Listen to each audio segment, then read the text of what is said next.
નમસ્કાર, આપ જોઈ રહ્યા છો સ્પાર્ક ટુડે ન્યૂઝ। વડોદરા શહેરના મધુનગર બ્રિજ મધુનગરથી છાણી તરફ અને છાણીથી ગોરવા તરફ જતા બ્રિજની નીચે તિરાડો અને સળિયા દેખાતા સામાજિક કાર્યકર અતુલ ગામેચી રેલવે તંત્ર અને કોર્પોરેશન તંત્રની સામે રોષ વ્યક્ત કર્યો હતો।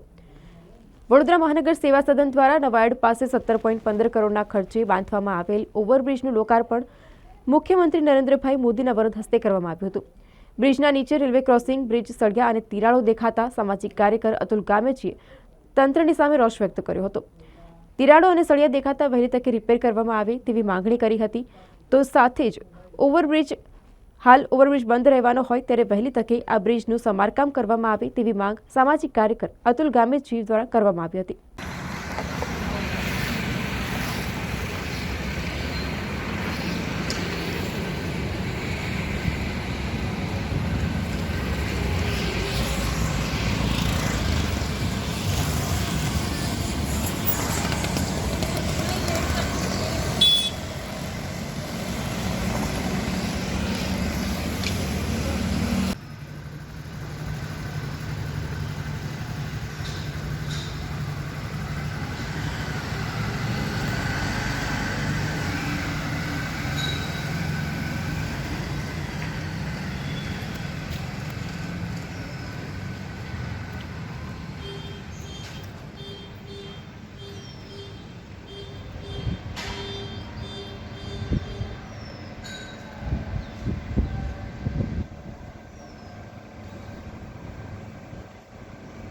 વડોદરા શહેરના છાણીથી મધુનગર અને મધુનગરથી છાણી આવવા માટે ઓવરબ્રિજ બનાવવામાં હતો।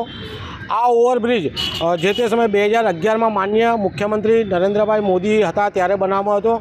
17 કરોડની ઉપરાંતનો આ બ્રિજ પાછળ ખર્ચ કરવામાં આવ્યો છે।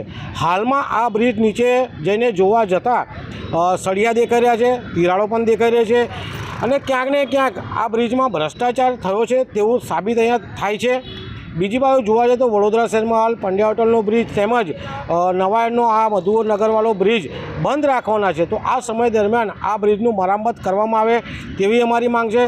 સાથે જે પણ કોન્ટ્રાક્ટર દ્વારા ભ્રષ્ટાચાર આચર્યો હોય તેની સામે પગલાં ભરે તેવી અમારી માંગ છે। હાલમાં બ્રિજ તો ચાલુ જ છે પણ કોઈ આવડ જવડ થતાં કે કંઈ જાનહાનિ થાય તો એનો જવાબદાર જે રીતે ગુજરાતમાં બ્રિજો પડી રહ્યા છે, દુર્ઘટનાઓ મોટી મોટી બની રહી છે, જો આ બ્રિજ અવર જવર કરતાં જો પડી જાય તો મને એવું લાગે છે કે જે તે સમયના કોન્ટ્રાક્ટરની કામગીરી અને એમાં થયેલા ભ્રષ્ટાચારના કારણે બ્રિજ પડી જતો હોય તો એ કોન્ટ્રાક્ટર સાથે જે તે સમયના જે પણ અધિકારીઓ હોય તેની સામે કાર્યવાહી કરવી જોઈએ।